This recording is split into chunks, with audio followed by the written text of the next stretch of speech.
Así que, pues esta parte es importante porque ya en las siguientes clases van a haber alteraciones en los receptores y genes que están relacionados con el desarrollo de cáncer. Entonces hoy vamos a ver mutaciones y desarrollo de cáncer. ¿Alguien me puede decir qué es una mutación o qué entienden por una mutación?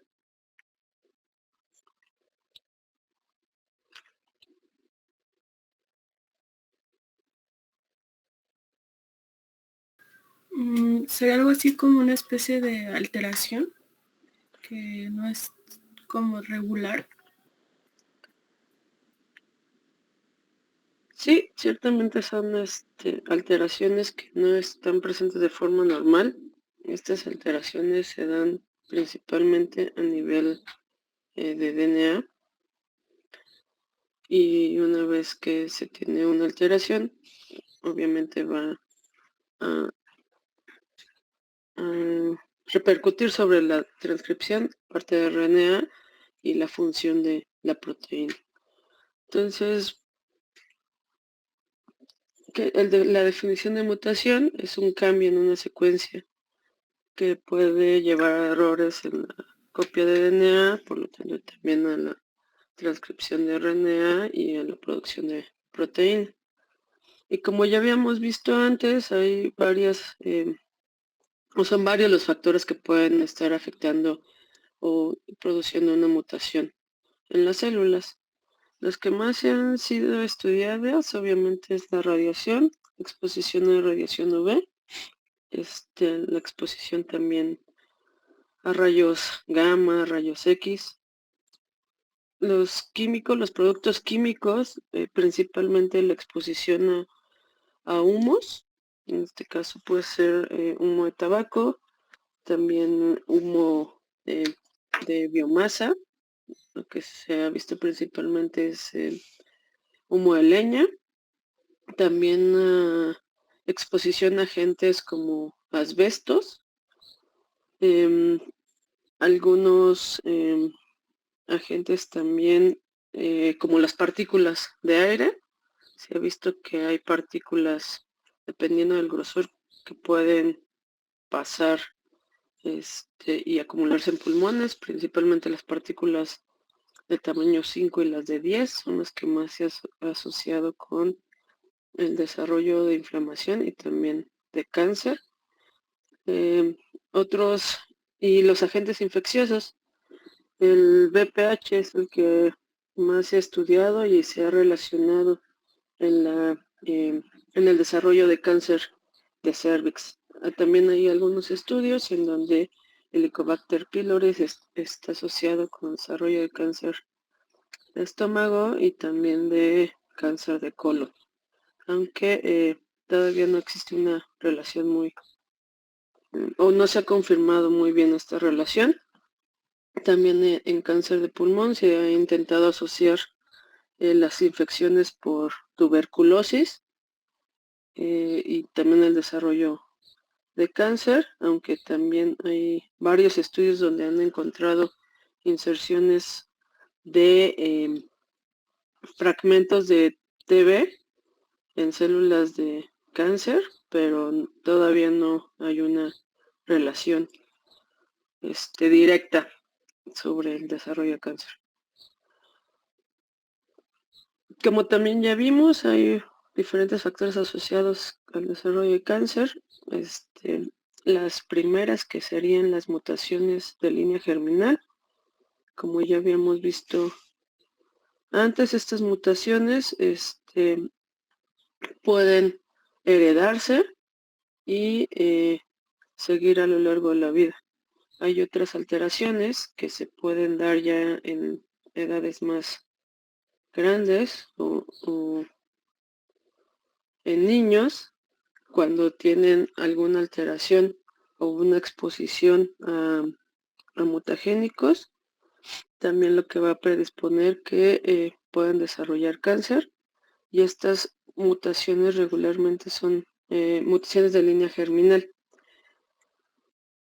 Y ya seguimos con las mutaciones que son adquiridas, mutaciones somáticas que se dan regularmente en una edad adulta, donde ya se tiene exposición a los carcinógenos y vamos a tener diferentes alteraciones que van a primero empezar por una hiperplasia, que es lo que le comentaba. Esto no es un cáncer como tal, sino es un incremento en la proliferación. Sin embargo, estas células todavía no tienen un comportamiento maligno, y ya cuando empiezan a adquirir nuevas mutaciones es cuando empiezan a generar un tumor que ya se conoce como un carcinoma in situ, y de ahí empieza a generar diferentes vasos sanguíneos en donde pueden empezar a irse hacia otros órganos, van a empezar a producir quimiosinas que van a atraer a estas células a otros sitios y van a empezar a hacer un nuevo nicho tumoral, y a eso ya se le conoce como una metástasis. Y finalmente también se ha asociado la resistencia al tratamiento como un factor en donde estas células pueden cambiar su microambiente tumoral, pueden empezar también a liberar más células tumorales o componentes como proteínas, como en microvesículas que tienen información tanto de DNA, RNA, proteínas, que pueden ir a colonizar nuevos nichos. Entonces estos son más o menos los pasos en cómo se lleva a cabo el desarrollo de un tumor. Pero ahora vamos a hablar sobre mutaciones. Entonces existen dos grandes grupos, como ya habíamos visto, las mutaciones de línea germinal, que estas son las que se transmiten de generación en generación. Las alteraciones somáticas, que son las que se van a adquirir durante el desarrollo de la vida, y dependiendo de del tipo de mutación, vamos a tener mutaciones cromosómicas, que son las que se dan en el cromosoma, que regularmente son duplicaciones de los cromosomas o rompimientos de estos cromosomas y se van a unir a otros fragmentos de cromosomas. Las mutaciones a nivel génico, que son las más comunes, que son alteraciones, ya sea inserciones, deleciones, amplificaciones también, que se dan a nivel de DNA. Y también existen algunas genómicas, que aquí lo que vamos a tener son múltiples clonas de cromosomas. Estos son incremento o amplificaciones de los cromosomas. Entonces, también no todas las mutaciones pueden ser perjudiciales. O sea, todas las mutaciones están relacionadas directamente con el desarrollo del cáncer. Las perjudiciales obviamente sí, son las que van a desarrollar cáncer. Hay mutaciones neutras que no afectan directamente el comportamiento de las células, ni van a tener agresividad, ni van a empezar a proliferar, sino van a tener el mismo comportamiento, y algunas que son beneficiosas. Entre las mutaciones que podría decirse que son beneficiosas, pues el mayor ejemplo son el color de ojos. Es una mutación eh, en donde se cambia el color, porque regularmente los ojos son de color café claro. Entonces las mutaciones pueden modificar el color de ojos. Otra también de las mutaciones que pues no es mala es el color del cabello, también es otra de las mutaciones. Los pelirrojos tienen este tipo de alteraciones. Y también las mutaciones tienen diferente origen: al azar, que es lo que ya habíamos visto, que la célula empieza a tener alteraciones en el ciclo celular o en que ya no pueden mandar a la célula hacia muerte. Entonces estas mutaciones pues son azarosas. Y la principal o la que se reporta comúnmente, que son las provocadas por agentes mutagénicos, como ya vimos, la exposición a diferentes carcinogénicos, pueden llevar a una desregulación de la célula y por lo tanto incrementar su tasa de crecimiento e inhibir la muerte celular. Existen, como ya habíamos visto, diferentes tipos de mutaciones, las mutaciones de línea germinal, que también estas son las que se transmiten de generación en generación. Si alguno de los padres tiene alguna mutación, esta se va a reflejar en la descendencia. Las mutaciones de novo, que son también probablemente la familia no haya tenido alguna mutación, sin embargo esta aparece por primera vez en una familia y también se va a transmitir a los hijos. Estas dos mutaciones son germinales. Y las mutaciones somáticas, que las mutaciones, estas no se van a transmitir de generación en generación, sin embargo, puede que se vayan a adquirir por por alguna causa. Ahora ya vimos los diferentes tipos de mutaciones. Vamos a hablar de la primera que habíamos comentado, que son las alteraciones cromosómicas o a nivel que son las que se pueden ver en la descendencia. Las alteraciones que comúnmente se reportan como cromosómicas son el síndrome del triple X. Aquí lo que vamos a tener es un genoma con 47 cromosomas. Van a tener varias características estas personas que presenten este tipo de alteraciones. Lo que más se reporta pues es una curvatura en la anómala del meñique, tienen algunos problemas de coordinación. Estas alteraciones pues sí son compatibles con la vida y estos pacientes pueden llegar a una edad adulta. El otro síndrome que se reporta comúnmente es el síndrome de Klinefelter. Este síndrome, aquí hay una trisomía o se tienen más números de cromosomas, principalmente se han reportado que estos pacientes tienen 47, 48, 49 cromosomas y también este tipo de síndromes, bueno, el paciente o el sujeto puede llegar a una edad adulta y su principal característica obviamente es que son infértiles. Otro síndrome que también se reporta mucho, que más he estudiado, es el síndrome XYY. Aquí lo que vamos a tener también es una trisomía.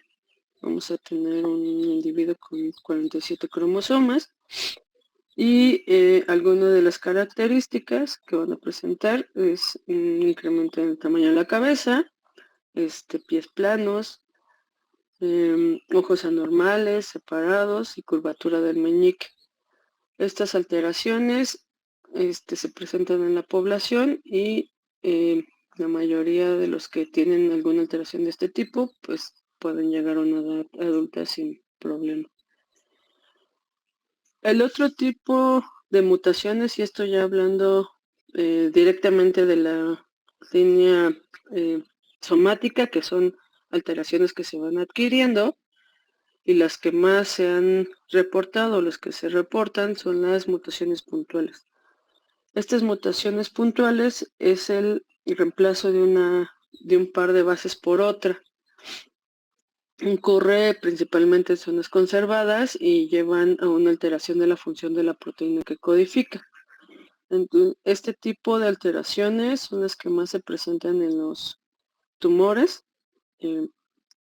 Es un cambio de un aminoácido que lo que va a hacer principalmente es mantener a la proteína constitutivamente activa.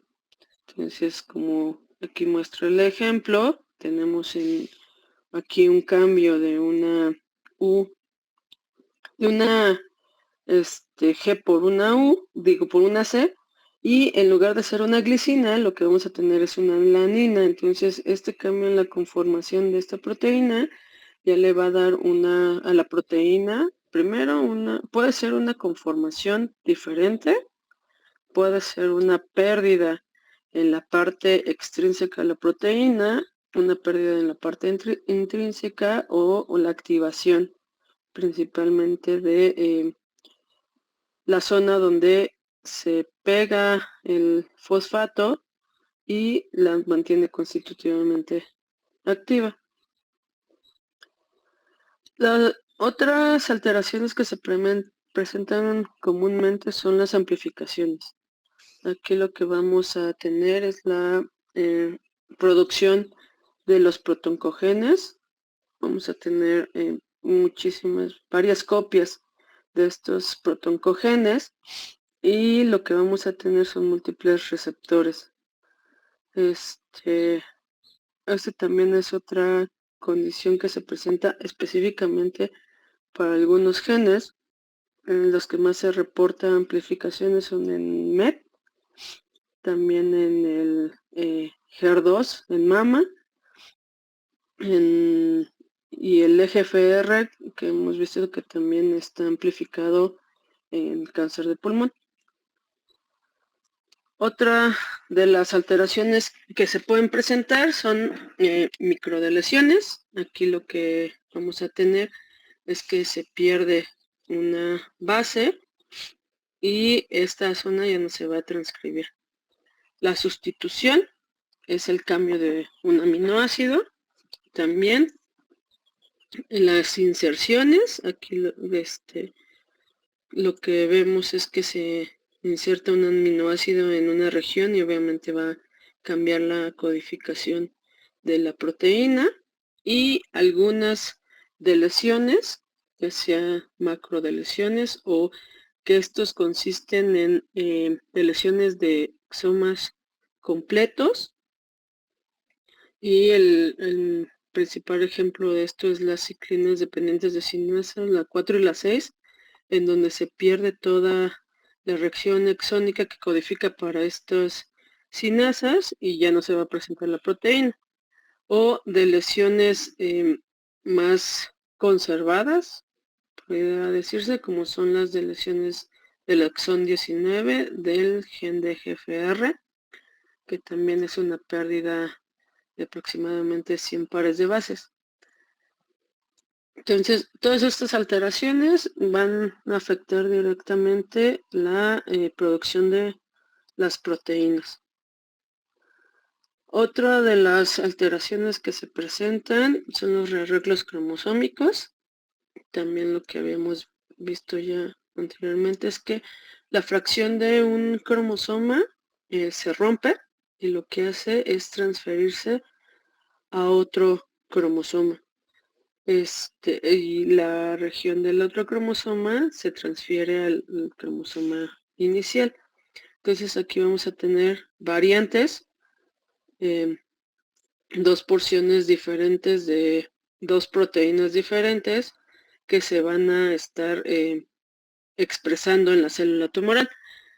Los principales rearreglos que se han descrito en cáncer es el gen del BRCA2, el gen de ABL, en donde hay una translocación hay una fusión, se trasloca la región del cromosoma 22 a la porción del gen ABL, y la región del cromosoma 9 del gen ABL se trasloca a la región del BRCA. En pulmón lo que más se tiene reportado, o lo que más se ha descrito hasta el momento, son las fusiones LKMLA4, las fusiones red y fusiones de ROS1 con ROS1 tiene diferentes acompañantes. El principal es NTRK, NKTR, es su principal partner en este tipo de fusiones. Y aquí lo que vamos a tener son proteínas que se conocen como quiméricas, que tienen principalmente la función de fosforilación alterada y van a estar activando las vías intrínsecas constitutivamente. Como ya vimos, existen estas alteraciones, lo que van a hacer es principalmente cambiar la conformación de la proteína. Entonces aquí, pues un ejemplo es una secuencia de DNA que está conservada. Cuando se transcribe, forma una proteína, que en este caso es una lisina. Como ya vimos, hay alteraciones que pueden no alterar la función ni la conformación de la proteína. Este tipo de alteraciones, que son silentes, lo que vamos a tener es un cambio de una base, pero este cambio de base lo que va a hacer es, va a formar el mismo aminoácido y por lo tanto la proteína pues va a tener la misma conformación. La función aquí sí se puede ver alterada y eso pues es algo que se ha reportado mucho en cáncer. Las mutaciones sin sentido, en estas alteraciones lo que vamos a tener es, puede cambiar un aminoácido y en lugar de formar un aminoácido diferente, lo que vamos a tener es un codón de paro. Entonces aquí lo que ya no vamos a tener es la transcripción de la proteína completa. Entonces esta proteína puede estar truncada, ya sea en la parte intrínseca a nivel de membrana o en la parte extrínseca de la proteína ya no la vamos a tener. O también ya no se va a transcribir la proteína como tal, que como les mencionaba, el caso más representativo son las ciclinas. Y hay unas que se llaman sin sentido, que son conservativas y no conservativas. En esto lo que vamos a tener es el cambio del aminoácido. Entonces, en lugar de formar una lisina, aquí lo que vamos a tener es la formación de un nuevo aminoácido, lo cual va a cambiar primeramente la conformación de la proteína y la otra parte que va a cambiar es que puede activar a la proteína o puede que esta proteína ya no sea funcional. De igual forma, aquí tenemos otro cambio en la base y lo que vamos a tener es un nuevo aminoácido y por lo tanto una nueva proteína. Entonces estos son los cambios que se dan principalmente en las células tumorales y pues esto lo que va a hacer es, como les comento, o activar a la proteína o dejar a la proteína inactiva, cambiar la conformación, ya sea que presente en la parte extrínseca o hacer proteínas incompletas o solamente con la parte intrínseca, y la parte intrínseca regularmente siempre está fosforilada y activando vías de señalización intrínsecas. También, como les había ya comentado, existen muchos factores de crecimiento que son proteínas a nivel de membrana que se encuentran alterados. La mayoría de estos factores de crecimiento se han reportado en diferentes tipos de cáncer. Por ejemplo, en pulmón, el que es más estudiado es EGFR, en mama es GER, también hay alteraciones de MET en mama y en pulmón. En KRAS es uno de los que se encuentra más asociado con el desarrollo de cáncer de colon.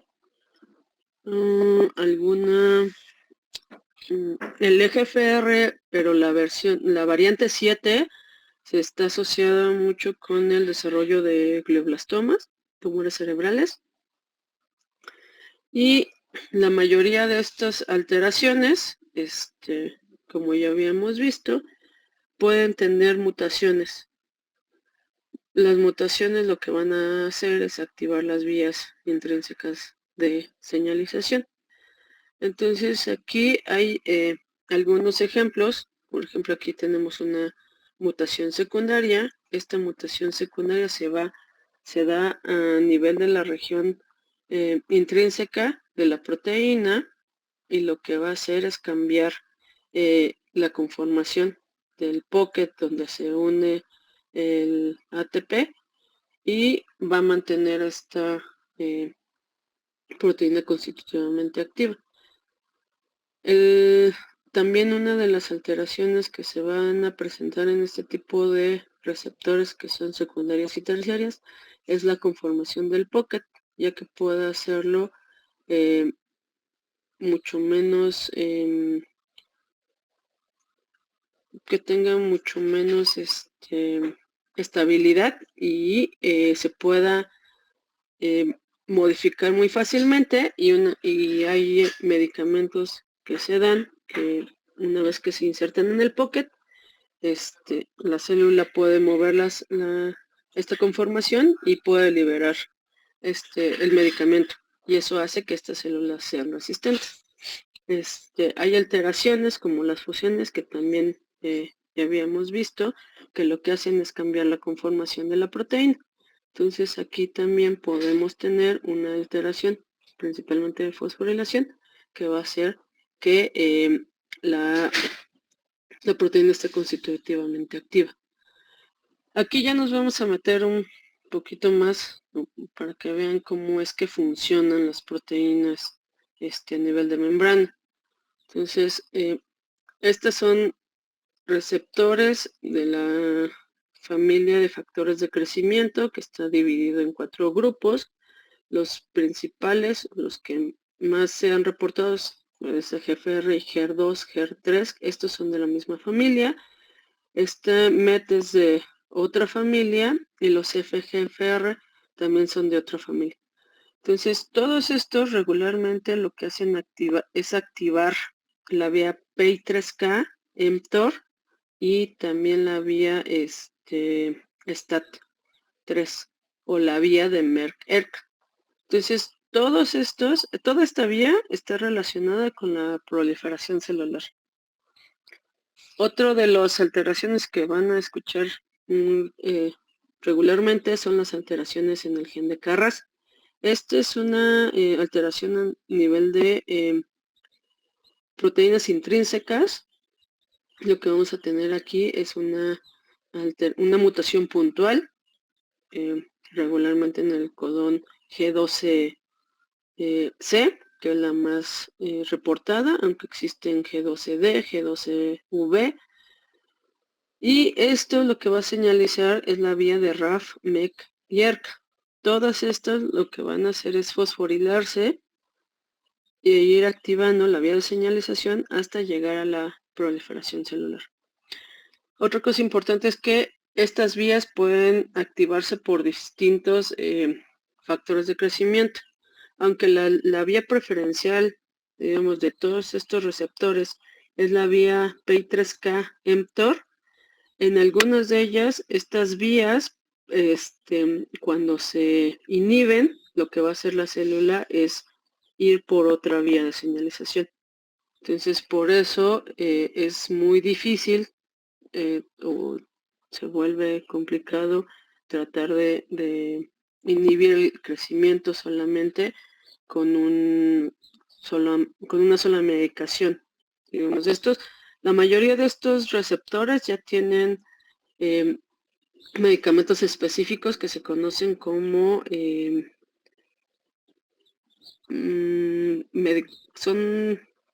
es tratamiento target. Entonces ya existen medicamentos para diferentes alteraciones de cada uno de los receptores. Para IGFR pues están los TKIs, que son los inhibidores de tirosina sinasa, que es donde se da principalmente la mutación. Entonces ya tenemos de primera, segunda, tercera y creo que ya salió la cuarta generación. También para los HER2, para las alteraciones de MET tenemos primera y segunda generación. Para los FGFRs también hay primera generación.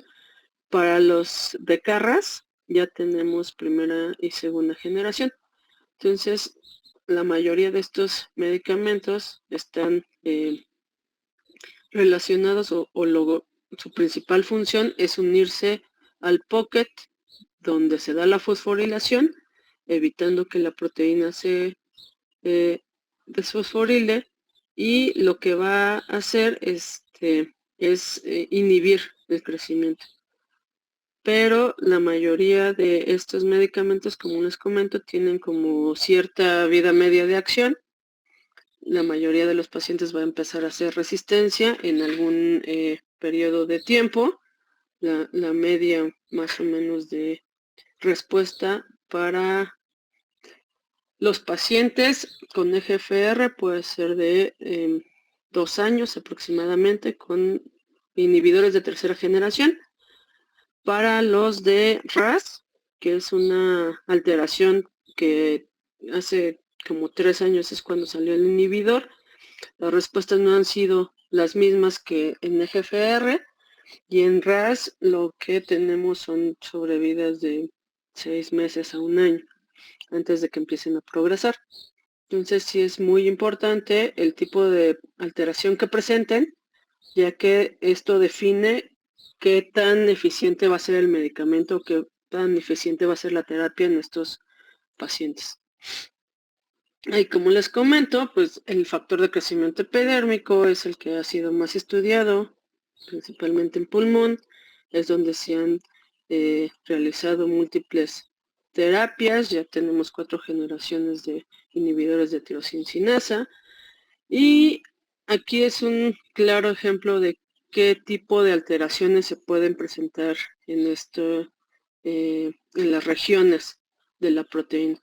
Entonces aquí tenemos la región extrínseca, la región intrínseca, que está formada por 3 subunidades. En esta parte, donde se presentan la mayor cantidad de mutaciones, es el dominio tirosina-sinasa, que aquí es donde se controla la activación intrínseca de las vías de señalización. Entonces, esto está dividido por exones. El exón 17 codifica la región extrínseca, el 18, 19, 20, 21 la región intrínseca, al igual que la 22, 24, 25 y 28.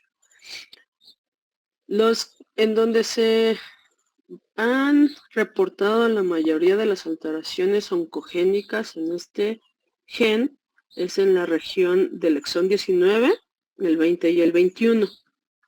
Entonces, la mayoría de los pacientes que presentan alguna alteración, principalmente en cáncer de pulmón, van a tener lesiones del exón 19. Y como verán aquí, esta es una lesión de 4 aminoácidos, entonces lo que vamos a tener aquí es una proteína completa, y esto va a provocar que la proteína esté constitutivamente activa. La otra mutación que se presenta principalmente en los pacientes cuando son diagnosticados o de nuevo es la L858R, que también esta es una mutación que se da en el exón 21. Estas dos mutaciones son las que se han reportado principalmente en población asiática, en latinoamericana, ya que está relacionada con la exposición a humo de leña, exposición a biomasa y otros factores no relacionados con la exposición a humo de tabaco. Una vez que se otorga el medicamento a estos pacientes que presentan este tipo de alteraciones, como les comenté, durante un tiempo pueden tener respuestas, sin embargo van a tener recurrencia. La mayoría de ellos va a recurrir en un lapso de 2 años, y la principal mutación que se da aquí, o alteración que se desarrolla, es la T790M. Esta es una mutación de resistencia ¿Esto qué quiere decir? Que regularmente estos pacientes que tienen alteraciones en el exón 19 o en el exón 21 van a recibir medicamento, ya sea segunda o tercera generación de inhibidores de TKI. La segunda generación podría ser afagefitinib y la tercera generación osimertinib. Y estos lo que van a desarrollar es una mutación de resistencia. Esto que quiere decir que la célula o ya tenía de nuevo esta alteración y se presentaban menos clonas y por eso no se pudo discriminar con las secuenciaciones de un inicio o cuando donde hicieron la biopsia no habían tomado esta clona o la célula como parte del mecanismo de resistencia empezó a modificar y a promover nuevas mutaciones, lo que hizo que se pudiera desarrollar esta nueva alteración. Estos pacientes regularmente, si recibieron TKI de segunda generación, un afatinib o gefitinib, lo que hacen es modificar, si presentan esta alteración, lo que hacen es modificar el tratamiento y les van a dar un medicamento de tercera generación, que en este caso sería osimertinib. Si ya tienen tercera generación, estos pacientes pueden los estudios recientes que han salido es probar quimioterapia junto con el TKI para tratar de inhibir el crecimiento o la proliferación de este tipo de clones. Hay otras alteraciones que ya son muy características también de inhibidores de tercera generación, que son las G719C y la G719S. Estas son alteraciones en el exón 18 y estas están muy relacionadas con el tratamiento osimertinib. Entonces, otra de las cosas importantes que van a empezar a ver es que aunque tengan respuesta, existen vías alternas que se van a estar activando. Esto se ha estudiado mucho cuáles son los factores de resistencia en EGFR. Y se ha visto que sí desarrollan alteraciones en el mismo factor de crecimiento. Sin embargo, hay otras alteraciones que se pueden presentar que son independientes de este factor de crecimiento. Regularmente se ha visto que los T790 cuando tienen o cuando están tratados con osimertinib, que es el inhibidor de tercera generación, lo que van a hacer es desarrollar amplificaciones en otro gen. En este caso, lo que se ha visto es MET. Hay casi el 35-40% de los pacientes van a desarrollar amplificaciones en MET. Entonces, ese va a ser un factor de resistencia a la terapia con inhibidores de tercera generación. También se pueden... otra cosa importante que también tienen que tener en cuenta es que las alteraciones son no se presentan, digamos, no se puede presentar una alteración en EGFR, en MET, en RAS, en un mismo tumor, sino que cada uno de los tumores va a tener clonas específicas.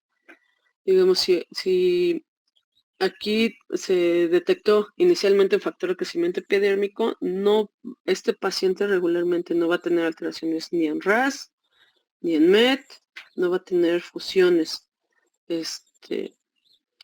Porque estos son conocidos como genes drivers. Entonces, esa es una característica muy común de los pacientes o de las muestras de tumor que solamente van a presentar un tipo de alteración driver. Pueden presentar otras alteraciones en otros oncogenes, bueno, en otros los genes supresores de tumor principalmente como P53, como APC, pero no es muy raro que presenten dos mutaciones drivers en el mismo tumor. Por eso se sabe que el MET La amplificación del gen MET es un factor de resistencia para los pacientes que reciben inhibidores de tercera generación. ¿Okay? Y como vemos en el esquema, aquí es como se lleva a cabo la señalización. Entonces tenemos el EGFR, lo que va a hacer es, puede irse por dos vías. La vía de PI3K, como ya habíamos visto, que lo que va a hacer es fosforilizar AKT y AKT va a activar mTOR. Pero existen también otras vías que se pueden ir activando dependiendo de la fracción donde se presente la alteración. Entonces, aquí como vemos en el exón 24, pues lo que puede hacer es activar otras proteínas chaperonas que van a activar la vía de JAK-STAT. También en el exón 28 lo que podemos ver es que también pueden activar esta vía de JAK-STAT, pero también pueden activar otras vías relacionadas con el SRC. Y hay otras vías que se activan de manera independiente cuando se bloquean cualquiera de estas vías, que va a hacer la célula es activar por otra vía de señalización, en este caso la vía de RAS o la de MEC-ERK1, que es la que se encuentra también como mecanismo de resistencia y también activada por la vía de EGFR. Aquí lo que vemos no es factor de crecimiento epidérmico, aquí lo que tenemos es la activación de la vía de RAS. Entonces, como verán, comparte la misma vía de señalización que EGFR, la vía PI3K-mTOR, pero también RAS tiene su propia vía de activación, que es la vía de RAS ERK1-2, y también tiene otra vía independiente de activación, que es la vía RALT y LIP. Aquí lo que vamos a encontrar, o las mutaciones que principalmente se han reportado en el gen de RAS, son alteraciones en el codón 12, 13 y 61. Las que más hemos evaluado, lo que más se ha visto aquí en la clínica, son alteraciones en la codón 12, ya sea alteraciones de un cambio de una G por una B, por una C o por una A, son las alteraciones que principalmente se presentan. Este gen o esta alteración está regularmente asociada con la exposición a humo de tabaco, aunque lo que nosotros hemos visto es que la alteración G2S está relacionada con tabaco. La alteración G12D está asociada a otros carcinogénicos. Todavía no hemos encontrado como una relación, pero no está asociada a humo de tabaco. Entonces, eso también es una diferencia importante. No todas las alteraciones son iguales, no todas las alteraciones se presentan con el mismo carcinogénico, y este es un ejemplo principal de cómo RAS, aunque sea relacionada principalmente con humo de tabaco, también existen otros carcinogénicos que pueden provocar alteraciones en esta vía. Okay, ¿hasta aquí tienen alguna duda, alguna pregunta? Yo tengo una duda con la amplificación, la verdad no me quedó muy clara.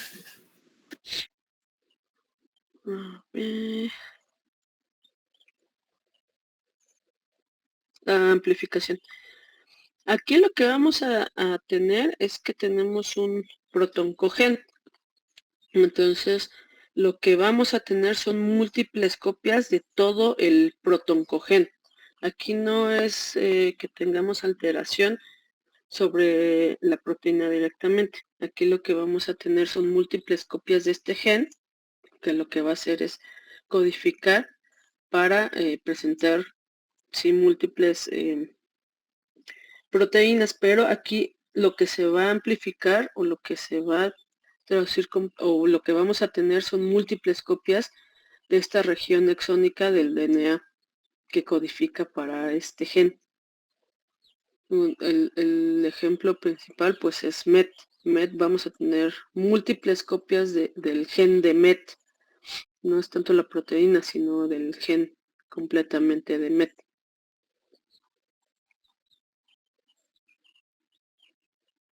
Gracias, ya quedó más claro.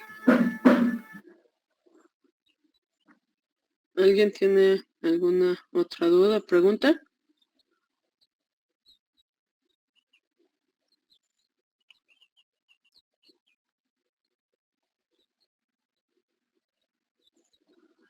Ok.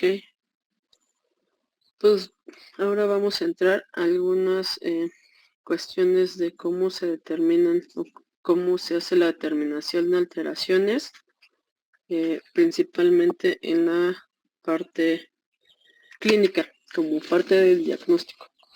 Entonces, como ya habíamos visto también, la inmunohistoquímica, el FISH, el PCR y la secuenciación son las principales técnicas que se utilizan para el diagnóstico del cáncer.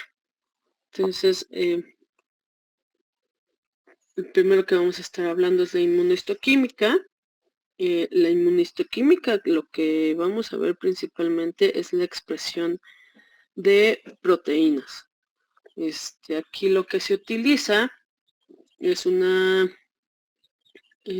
sonda que tiene la región que codifica para la proteína, y lo que se hace es en un tejido se tiñe con esta proteína y con el TAPI, que es para ver los núcleos, y lo que vamos a ver aquí es dónde se expresa la proteína. Este es un ejemplo de la expresión de C47 que hicimos aquí en el laboratorio. Entonces, lo que vamos a ver en la inmunohistoquímica es que la proteína, cuando está sobreexpresada, tiene otro color. Aquí aquí es un negativo. Lo que vamos a tener es los núcleos. Aquí lo único que está teñido son los núcleos con DAPI.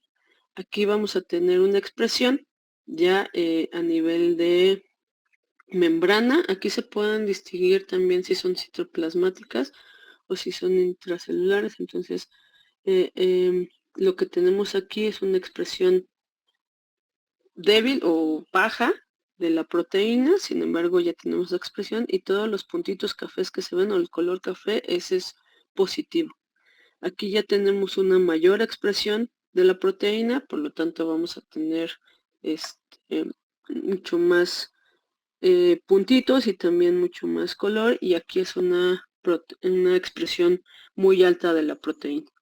Entonces, así es como se ve la inmunohistoquímica, dependiendo del tipo de expresión que haya. Acuérdense que no todas las alteraciones van a provocar que la proteína se exprese en gran cantidad. Hay unas que pueden tener su expresión basal igual que un control, hay unas que pueden perder la expresión, y hay otras que pueden estar sobreexpresadas, como este es el caso. Aquí lo que tenemos en nuestro otro lado también es la expresión de EGFR. Entonces, también, como verán, aquí tenemos una alta expresión de la proteína de EGFR, y aquí tenemos una expresión moderada o baja de la proteína.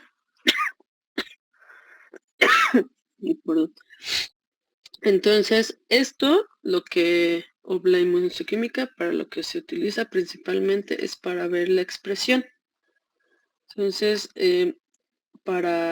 ayuda mucho para cuando tenemos amplificación de genes, en este caso pues, EGFR o también MET, porque lo que vamos a tener es mucha expresión de proteínas. No se utiliza como marcador para tratamiento. Lo único que nos va a decir es que tenemos una sobreexpresión de la proteína. Para lo que se utiliza la inmunohistoquímica principalmente es para la detección de, bueno, primero para discriminar ¿De dónde viene la neoplasia? Si, digamos, es de origen epidérmico, si tiene algún otro origen, con la inmunohistoquímica lo vamos a discriminar. ¿Qué tipo de qué tejido es? ¿Qué marcadores tiene para ver si puede ser de ovario, si puede ser de pulmón, si puede ser de tiroides? Hay marcadores específicos para cada uno de los tipos de neoplasia. Entonces, la inmunohistoquímica lo que nos va a dar principalmente es el origen, el tipo de tejido donde se está desarrollando y qué tipo es, si es un adenocarcinoma, si es un carcinoma escamoso, si es un tumor de células grandes. Entonces, para eso nos va a ayudar la inmunohistoquímica para saber la histología que tenemos del tumor. Y esto se hace de rutina regularmente cuando se hacen los diagnósticos para ver principalmente de cuál es el origen y qué tipo de marcadores de superficie tiene para decir, pues sí, este es un tumor que viene de cerebro o es de origen sistema nervioso central, o puede ser una metástasis, digamos, de cáncer de mama. El origen es eh, de mama, pero pues es una metástasis que ya se puede encontrar ya sea en hígado, en sistema nervioso central, en huesos. Entonces, cada una de las biopsias que se analiza inicialmente tiene que llevar todo este proceso, y para eso nos sirve la inmunohistoquímica. Y también en otros casos para ver la sobreexpresión de proteínas. Aquí nosotros analizamos CD47, también ya les había comentado, CD47 es una proteína que se expresa en tejido tumoral y está muy relacionado con la inhibición, en las señales de inhibición de reconocimiento, principalmente por macrófagos. Entonces, si está sobreexpresado, los macrófagos no van a reconocer a las células tumorales y por lo tanto, pues no las van a poder capturar. Otra de las técnicas que se utiliza para el diagnóstico es el FISH. También ya habíamos hablado más o menos de cómo funciona el FISH. Aquí lo que vamos a ver son translocaciones principalmente, amplificaciones, deleciones o múltiples copias de cromosomas. Esto es a nivel de cromosomas, no es a nivel ni de proteínas, y sí son alteraciones a nivel de DNA, pero aquí lo que vamos a ver son los cromosomas completos. Entonces, aquí lo que tenemos representado, primero es una célula normal. Entonces, esta célula lo que puede tener es el rompimiento, lo que va a provocar que estas regiones pues se partan en dos fragmentos y cada uno se vaya a unir al otro cromosoma que es regularmente su acompañante, o la porción del otro cromosoma que es su acompañante. Entonces aquí lo que vamos a tener es una prueba, es una alteración, no de proteína, sino una alteración en los fragmentos de los cromosomas que tienen diferente tamaño, que tienen diferente regiones del otro cromosoma. Entonces, inicialmente lo que vamos a hacer, a ver en un fish normal, pues son los dos colores. Una región va a estar pintada de rojo, la otra región va a estar pintada de verde, y aquí lo que vamos a ver son dos puntitos separados. Entonces, cada uno de ellos es una fracción del cromosoma, la región del cromosoma que se está evaluando. Cuando se rompe, aquí lo que vamos a ver es la rotura. Vamos a ver una fracción que es en rojo, la otra fracción que es en verde y otra fracción que ya se está completa. Entonces aquí lo que nos está diciendo en esta micrografía es que este cromosoma se rompió. Entonces ya tenemos dos fracciones que se están separando. Aquí es cuando ya se están, cuando ya hubo la translocación. Entonces, al unirse los dos colores, lo que vamos a tener es un color naranja. Y aquí lo que estamos viendo también es que esta otra región del cromosoma se está rompiendo. Entonces tenemos separadas las dos sondas. Aquí lo que estamos viendo es que tenemos múltiples amplificaciones, ya sea de una región, principalmente de una región. Entonces, como verán, todos los puntitos que son rojos nos están diciendo que este cromosoma está sufriendo una amplificación, entonces está sumamente expresado. Aquí lo que vamos a tener en esta micrografía es una deleción. Entonces ya vimos que en esta parte de acá arriba pues están las dos secciones del cromosoma que se está rompiendo. Aquí solo vamos a tener una fracción. Entonces, como no está la otra parte, lo que aquí estamos viendo es que esta fracción rojita se perdió. Entonces, lo único que vamos a tener son 3 marcas sobre la muestra. Entonces, esto es muy característico y nos indica que hubo una deleción. Y aquí lo que tenemos es una poliploidea, pero de la fusión. Entonces, y también de un cromosoma normal. Así es como se ven, tenemos múltiples puntos donde se marcan las dos regiones, ya sea que todavía no haya tenido la fusión, como aquí se muestra que tenemos 3 cromosomas, o que ya se haya dado esta fusión y lo que vamos a tener en lugar de este patrón, vamos a tener múltiples puntitos naranjas, porque ya se unieron las dos ondas, entonces va a cambiar de color. Entonces esto es conocido como una poliploidía. Y pues aquí es una representación de un tejido en donde se pueden ver las múltiples alteraciones. No se va a presentar como, digamos, de forma individual, sino pues las células tienen, o la región donde se está tomando la fracción del tumor, pues obviamente va a tener múltiples alteraciones. Vamos a tener cromosomas completos, aquí tenemos aquí hay una rotura, por ejemplo tenemos 2 colores diferentes, también tenemos múltiples amplificaciones de algunas regiones.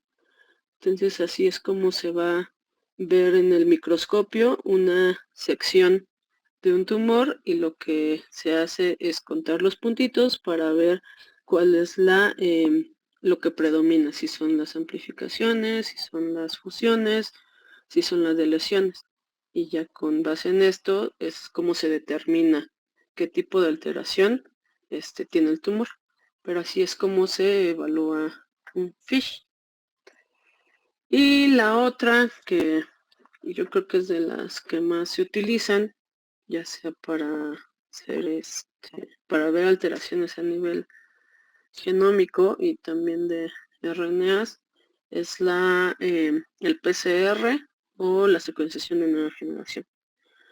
Para esto, lo que se utilizan, pues ya sea tejido embebido en parafina, que son muestras de tumor que se extrajeron, ya sea en una porción o cuando se hacen resecciones completas, y se encapsulan en parafina y de aquí se hace el diagnóstico. La otra parte que también se utiliza mucho es los CTCs o biopsia líquida, que se conoce como biopsia líquida, y aquí lo que vamos a tener son células tumorales circulantes.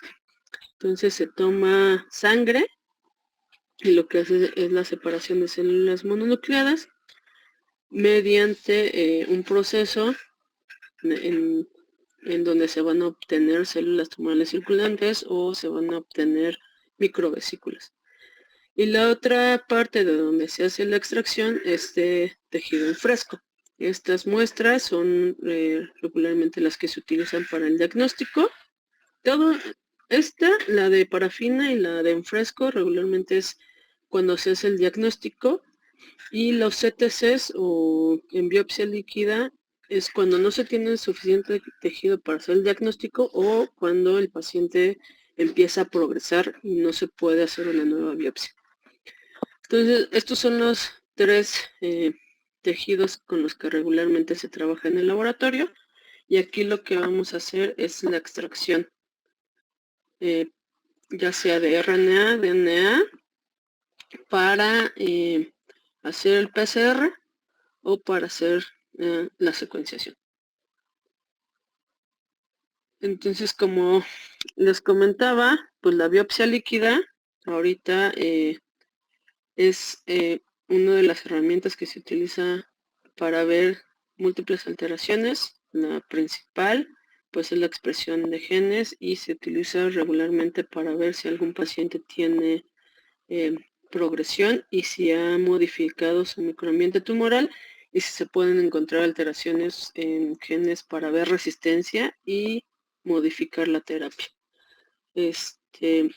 También se utiliza para ver carga tumoral. Esto es muy importante, lo del TMB, porque está muy relacionada con darles inmunoterapia a los pacientes.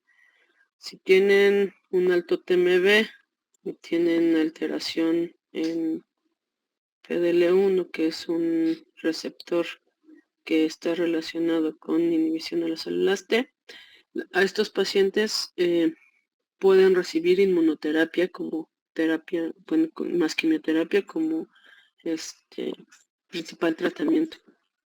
Y otras cosas que se ven en la biopsia líquida, pues son alteraciones epigenéticas, metilaciones, qué tanto ha cambiado el microambiente tumoral, qué tan heterogéneo es las células que se encuentran en el tumor, que también ya les había comentado, no todas las células van a presentar las mismas alteraciones, hay células que tienen múltiples alteraciones y es mucho más fácil ver ese tipo de alteraciones en biopsia líquida a verlas directamente en el tumor, porque en el tumor lo único que se hace es tomar una fracción, está todo el tumor y lo que hacen es un puntito y de ahí se hace la determinación.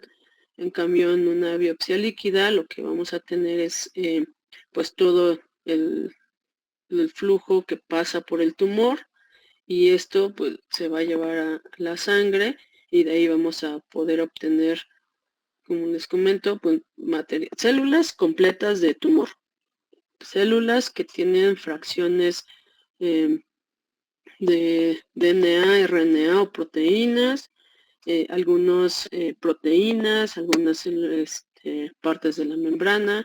Entonces esto lo que va a permitir es que se puedan hacer otro tipo de determinaciones para ver qué tantas, si tienen alteraciones epigenéticas, si tienen también, hay metilaciones en el DNA.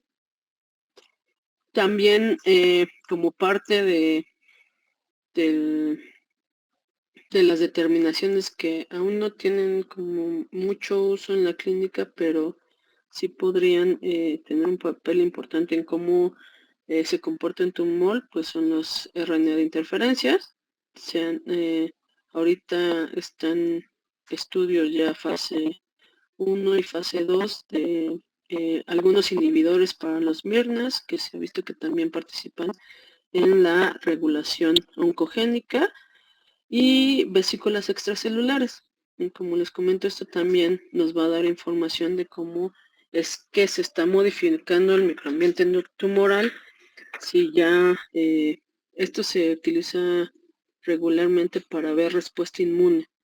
Entonces las microvesículas también pueden dar información de cómo está, qué tanta infiltrado se tiene de células T, de células mieloides, de macrófagos.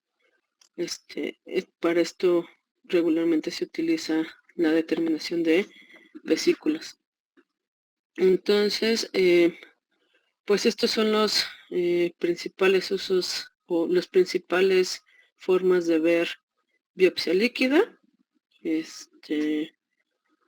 Lo principal, lo que se utiliza pues es PCR, el Doppler, el PCR digital, secuenciación y FISH, cuando se pueden obtener múltiples células tumorales. Ahora vamos a hablar un poco de PCR.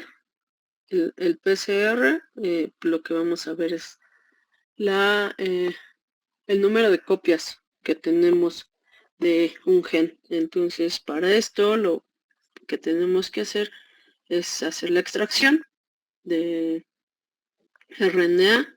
Lo que vamos a hacer es una retrotranscripción para hacer una cadena de cDNA de estas muestras y la vamos a meter a un equipo que lo que va a determinar es el número de copias que tenemos.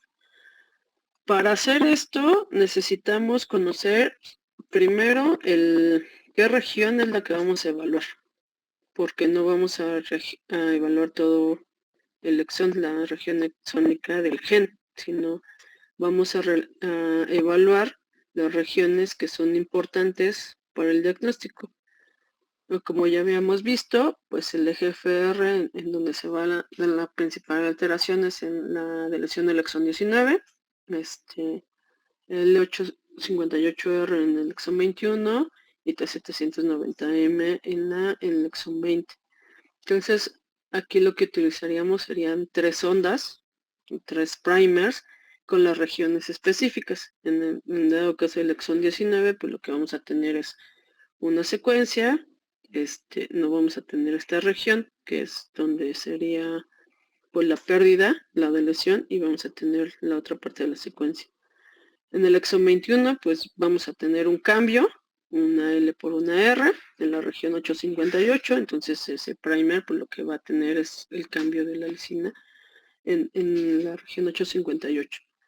Y el exón 21, lo que vamos a tener la T790M, pues vamos a tener el cambio de la T en la región 790 por una M.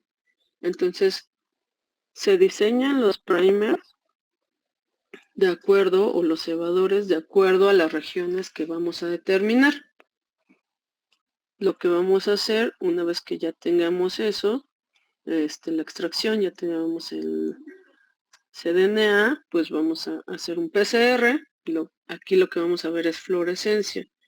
Entonces nos va a decir el número de copias que tenemos por cada una de las regiones. Podemos hacer una PCR, pues una normal o en donde solamente se mete una sonda, o podemos tener un PCR multiplex. El PCR multiplex lo que vamos a tener son múltiples sondas. Veamos, en este caso meteríamos la deleción en el exón 19, la alteración en la del 20 y el 21, y cada una de ellas tiene un colorante diferente, que puede ser un FAM, un BIC, un EX, que son verdes, amarillos, rojos, y lo que vamos a ver ahí es que tanto se expresa. Y regularmente lo que vemos en el PCR, pues es la amplificación por unas líneas. Entonces lo que vamos a tener es que va corriendo el PCR, empieza a modificarse o empieza a tener la expresión, el número de copias, y vamos a ver que se levanta esta curva y después se mantiene en una meseta. Entonces esta parte donde empieza a incrementar es lo que se conoce como el delta CT, y aquí vamos a evaluar el número ya sea de copias si se mete un control, o la intensidad media de fluorescencia, o sea qué tanto florece la sonda y cuántas copias de esto podríamos tener con esta alteración. Entonces así es como se evalúa por PCR este tipo de alteraciones. El PCR se utiliza pues para ver alteraciones en EGFR, y KRAS, que son ya alteraciones puntuales. También se puede ver amplificaciones de MET, aquí utilizando DNA. Se pueden ver también fusiones con sondas específicas. ¿Qué más se puede ver? Justamente número de copias de RNA también se pueden evaluar. Pero para el diagnóstico lo que se utiliza son amplificaciones, se pueden ver amplificaciones, fusiones y mutaciones puntuales y deleciones. Eso es para lo que se utiliza el PCR. Y aquí, pues es un ejemplo más o menos de cómo es que se presentan las alteraciones. Como les comentaba, el exón 19 es la que se presenta con mayor frecuencia en pacientes no fumadores jóvenes, y aquí lo que vamos a tener es un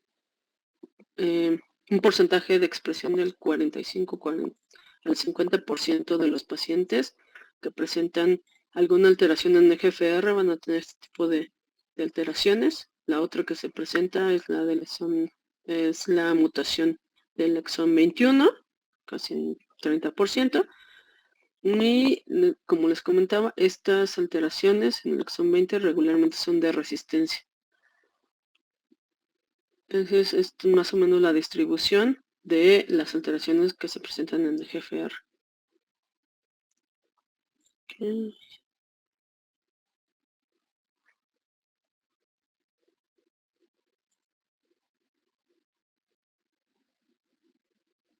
Creo que se cortó la presentación. Me faltó secuenciación. No están las últimas diapositivas, pero más o menos la secuenciación existen dos tipos, las de Sanger y la secuenciación de nueva generación. La de Sanger es el primer método por el que se empezó a ver qué tipo de alteraciones se presentaban en los nucleótidos, y para esto lo que utilizaban eran geles de agarosa en donde se metían los nucleótidos, y lo que se hacía era recorrer o sobre la secuencia, ir viendo qué tipo de nucleótidos tenía sobre el gel, y se hacía como pues era como un rompecabezas en donde tenían que ir armando la secuencia. Esta secuenciación de Sanger posteriormente se utilizó ya para hacerlo automatizado, y lo que hicieron fue la secuenciación de nueva generación. La secuenciación también existen de genoma completo y secuenciación de nueva generación que se utiliza para hacer diagnóstico. La secuenciación de nueva generación lo que utiliza son sondas, igual que en el PCR, de regiones específicas, regiones exónicas y de los genes que se presentan comúnmente alterados. Esta parte de secuenciación lo vamos a ver al final del curso, pero pues más o menos lo que se tiene son múltiples regiones exónicas de los principales exones donde se ven las alteraciones. Existen paneles que tienen genes desde 15 genes hasta paneles ya muy grandes que tienen 500 genes que se pueden evaluar con una sola muestra y en una sola corrida. La secuenciación de genoma completo obviamente va a evaluar tanto regiones intrónicas como exónicas, y ahí lo que vamos a tener es la evaluación de todo el genoma. Entonces, hacer secuenciación de genoma completo es muy caro para ver, para el diagnóstico, por lo tanto la secuenciación de nueva generación es lo que se toma como en cuenta o como base para hacer la determinación de alteraciones. Aquí lo que vamos a poder evaluar en secuenciación de nueva generación son fusiones, en algunos paneles. Estos paneles lo que tienen que hacer es correr tanto DNA como RNA y vamos a ver fusiones, vamos a ver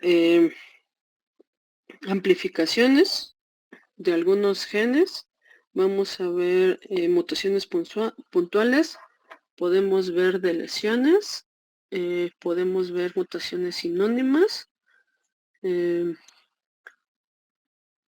mutaciones nonsense, missense, múltiples alteraciones, pero solo en las regiones que están codificadas. Entonces, esto sí es algo muy importante que tienen que tener en cuenta, que la secuenciación de nueva generación, lo que está evaluando solo son regiones que son, que tienen alteraciones en drivers oncogénicos. O sea, no van a ver todo el gen. Digamos, de EGFR, lo único que van a ver son las secciones donde hay más mutaciones, que serían el exón 19, el 20, el 21. Algunos traen para la región del exón 18, pero son las únicas regiones que van a evaluar. No van a ver todo lo demás del gen. Igual en KRAS solamente codifica las regiones la 12, la 13 y la, si no me recuerdo, es la 26. Entonces solamente van a ver esas 3 regiones y no van a ver todo el gen. Solamente van a ver algunas secciones exónicas en donde pues se conocen como los hotspots o los puntos calientes donde se presentan la mayor cantidad de las alteraciones. Ya se los voy a explicar con más detalle en la próxima clase, donde vamos a ver ya la parte de secuenciación. Y pues creo que es todo. No sé si tengan alguna duda,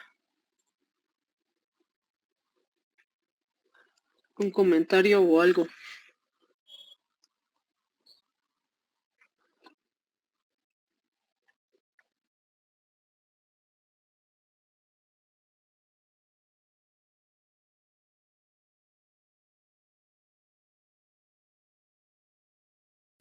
Igual todo bien.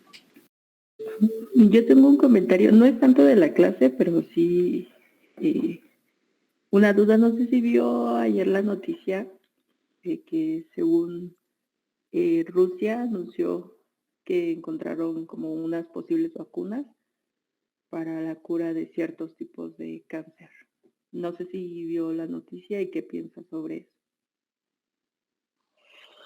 Pues ya se han hecho varios intentos por utilizar vacunas. Hace como 5 años, Cuba hizo una vacuna para EGFR. De hecho, se intentaron hacer estudios fase 2 y la vacuna no funcionó. Para algunos tipos de tumores puede que sí vayan a funcionar, pero tienen que tener características muy específicas.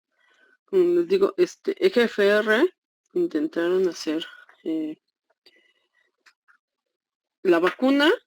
Lo que vieron es que puede provocar lisis y generar una respuesta inmune, pero el problema con las mutaciones de EGFR, y es algo que van a ver con la parte de inmuno, es que es poco inmunogénico. ¿Esto qué quiere decir? Que la respuesta inmune que se genera contra este tipo de tumores es muy baja. Entonces, en este tipo de tumores puede que no vaya a funcionar. A lo mejor en tumores que son muy inmunogénicos, como los que presentan alteraciones de KRAS, en TP53, LKB1, puede que sí vayan a funcionar. El problema con este tipo de vacunas es que va a ser una respuesta inmune exacerbada también. Entonces, no va a ser un blanco específico, sino que va a provocar una respuesta inmune, sobre todo el huésped. Entonces, también yo supongo que la toxicidad va a ser alta por la falta de especificidad. Puede que sí vayan a funcionar, pero sí tendrían que hacer como múltiples estudios para ver qué tan efectivas son. Bien, gracias, profesor. Sí, por eso se utiliza mucho la parte de lo que se conoce como medicina personalizada, que pues es discriminar por alteraciones dependiendo o lo que se hace es de un individuo tratar de analizar la mayor cantidad de alteraciones que tenga. Entonces, lo primero que se hace es ver por inmunohistoquímica el subtipo histológico, la histología que tiene. De ahí se manda a hacer secuenciación, que es como la mejor opción que se tiene para ver qué tipo de alteración tiene.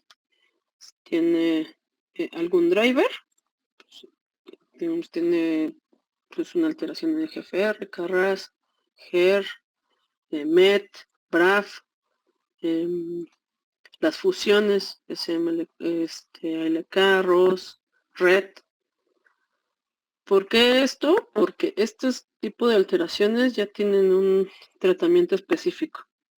Entonces, si algún tumor presenta algún tipo de esta alteración, obviamente le van a dar el mejor tratamiento que vaya dirigido contra esa alteración. Y esto pues obviamente va a repercutir sobre, primero, la respuesta. Van a tener disminución en el tumor. La respuesta va a ser más duradera, o sea, no van a progresar en poco tiempo. La resistencia, si son ya medicamentos tercera o cuarta generación, pues la resistencia se va a ver en un tiempo más largo y los efectos adversos que van a tener en estos pacientes pues van a ser mínimos. ¿Por qué? Porque solamente va dirigido contra la alteración en específico que se presenta solamente en el tumor. Y lo otro es que si no presentan ninguna de estas alteraciones, drivers, lo que se hace es evaluar a nivel de receptores de respuesta inmune. Entonces, hay 3 receptores que se evalúan, que es PDL1, CTLA4, también TIM3, que son los que tienen tratamiento dirigido también. Entonces, el que más se evalúa es PDL1. Se tiene ya 2 tratamientos, que es Nivo y Pembro.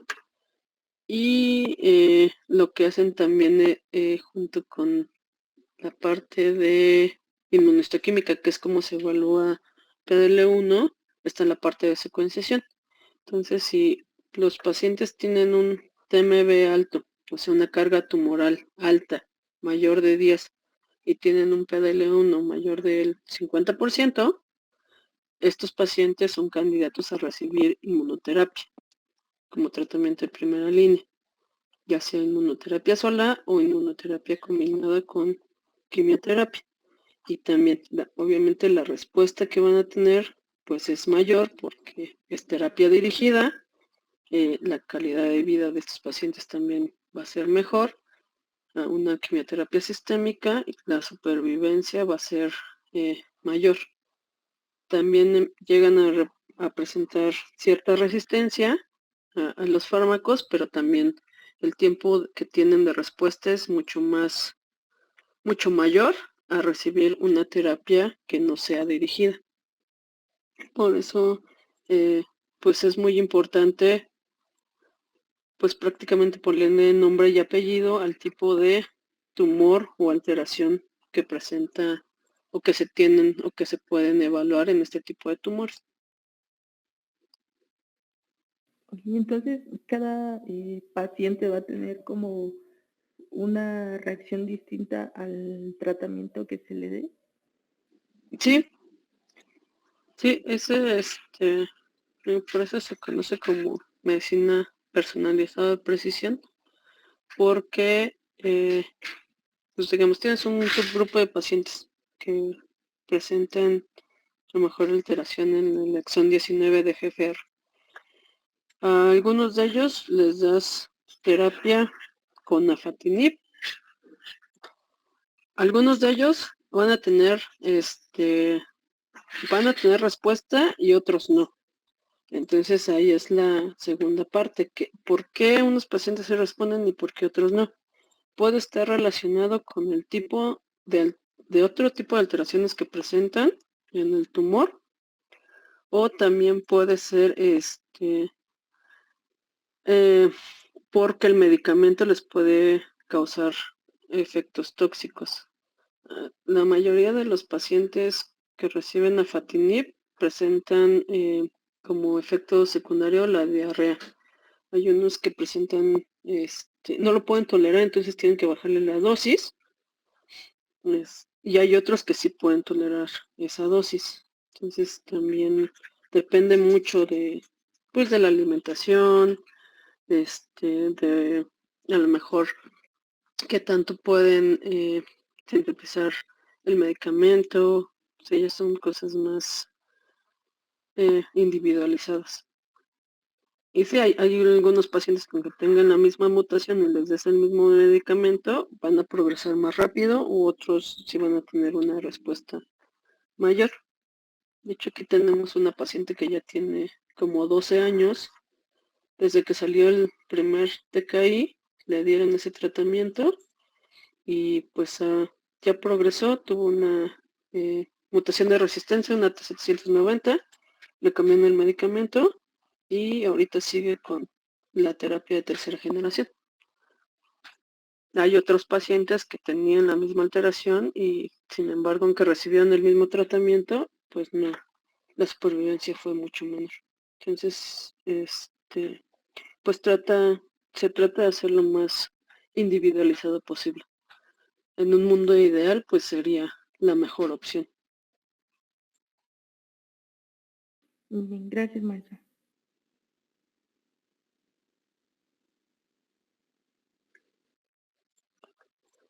¿Alguien tiene alguna otra duda?